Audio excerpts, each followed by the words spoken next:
Season one, Burnout was probably my proudest episode, although it wasn't the best episode for me. I thought Duped was probably our best episode, season one. I thought it was really creative and funny, and I remember kind of going, "Ooh, wow, there's maybe something special about this show." And I don't know if that is true or not, but it for me, I was kind of like, "Wow, that's kind of cool, man." This season there's a show called Around the Bend, and I get to work a lot with CCH Pounder, and the audiences will get to see a different side of Pete. And I think the other side of Pete is kind of I get to kind of fulfill my desire to go to the darker places, and I think that it earns Pete the right to be goofy, because it's kind of like why I think and why we've given him the 10 years of sobriety, because everybody's like, oh, there's Goofy Pete, and then what? He's what? He's an alcoholic. Oh my, we don't talk about he must have some demons. And they're like, how can Pete have demons? Janis Joplin's backstage pass from Woodstock, and whoever held that backstage pass could travel to any concert that's ever been. So I could go back and see the Doors and Black Sabbath and Led Zeppelin and all the bands that I grew up listening to but never had a chance to see. I was doing a Saturday night creature feature for Sci-Fi. Sweet. Now, which two particular animals were embiggened and then jammed together to form that creature? Interestingly enough, it had nothing to do with man or mosquito. What? I know. It's called. I think the working title is The Legend of Boogeyman. And one of my all-time favorite films is Evil Dead 2. Which is Sam Raimi and Bruce Campbell. So it was kind of my. Look, those are lofty goals, right? So it was kind of my intention to make it as close to that as I could, try and make it funny and not be too serious about it. I've been to Stockholm. Mm-hmm. I've been to Stockholm. What were you doing there? Some friends of mine are big international rock stars, and they were doing their European tour. And so I didn't have anything to do, and I asked my buddy if I could tag along, and I went to I was in London, Stockholm, and then we took the boat, the giant cruise from Stockholm over to Finland. We went to Warsaw. We went to Poland, Austria, Germany, Holland, and Denmark. Cool. It was amazing. Was this before you were married or after you were married? Yes, it was in 2001. So before I got married, I was I was a lone wolf. Right, babe? We had done the pilot, and we had come back to start doing the series, and I was nervous, because I felt, I was like, I don't know, I guess I was okay in the pilot, but what if I can't recreate that? What if I get found out? Mm-hmm. Yep. And he told me this story. We sat in this rented convertible out in front of he was driving me home, and we sat out in front of my place, and he told me this story about when he did Against All Odds with Jeff Bridges.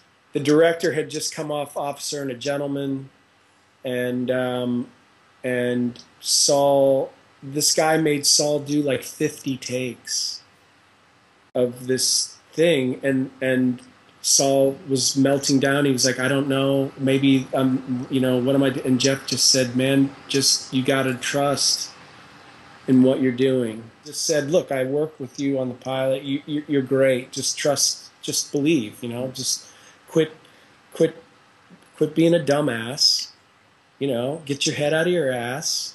I mean, he said that. He was like, get your head out of your ass and just do the work. We've gotten so close, and we've developed a relationship that is like truly like what you see on the show. It's really kind of brother sister, and I guarantee if you're talking to her, she'd be like, oh my God, gross, I can't even imagine. But I won't go that far, because what are you gonna do? She's tall and thin and beautiful, but we have managed to develop a really cool brother sister kind of platonic asexual relationship. Which I guess that's something you need to develop in Hollywood, because if you don't, then you're in trouble. Yeah, I mean, everybody's banging their co-star. The fact that people think that I'm this just kind of goofy guy, I think people would be pretty. I think that's why people are surprised by my artwork. Plus, it's also the abs. The abs, yeah. Abs and art they're never a natural mix. My one pack.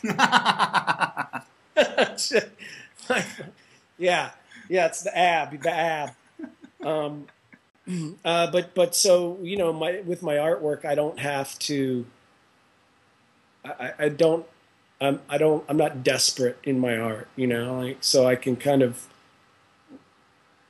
express the darker side without worrying about people going, oh, I don't like him.